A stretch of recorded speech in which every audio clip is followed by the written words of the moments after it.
Namidi, I can't blah. Baby, I do not do any better. The assassin, Uncle, no team crack no be. And yes, I'll count my condo be more. The aquayena, and no one can be an atomson. It's you see on CC free a coffee, and the DNA Kusufi. And the Yakoko to be a and will be full of the Benis canna. Yes, you can hear you. Yes, you can hear you. Now, blah, pa, message, she came back. Na ma Jimmy Limousine Melenko me Malakuda Benz na me dem Penitetu ni wenye du ulisikia kwa nini ni wenye du kwa asem bi okeka che ni wenye du awo na mkokora guma wo ko wu ni wenye du o ka asem mi uhuru manimu a me de free form therefore facho me me na mnyo o ka asem uhuru manimu a me de free form ana kwasoro therefore na woni hweme so dodo na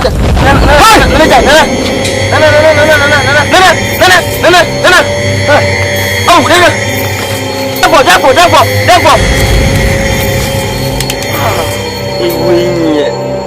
Ewinye fe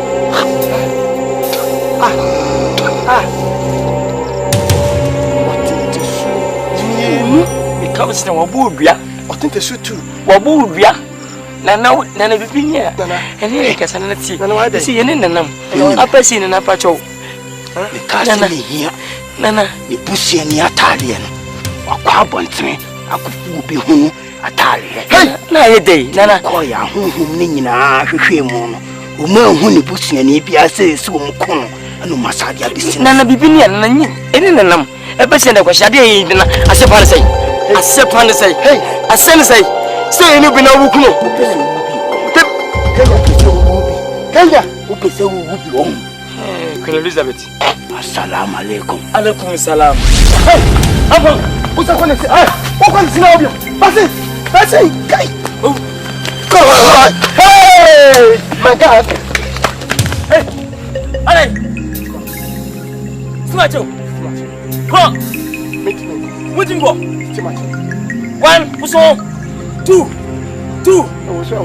I'm prophesying uso one uso fire asano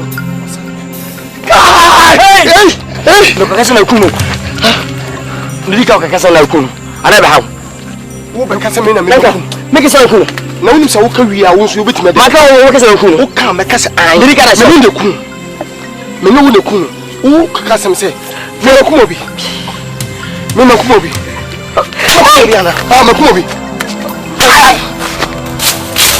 Listen baby te bo mi funzala te pe na pa me o ba mi funfu se wa be me bo ti ari mo le ko so ye pasa e je ni gbe me gbogbe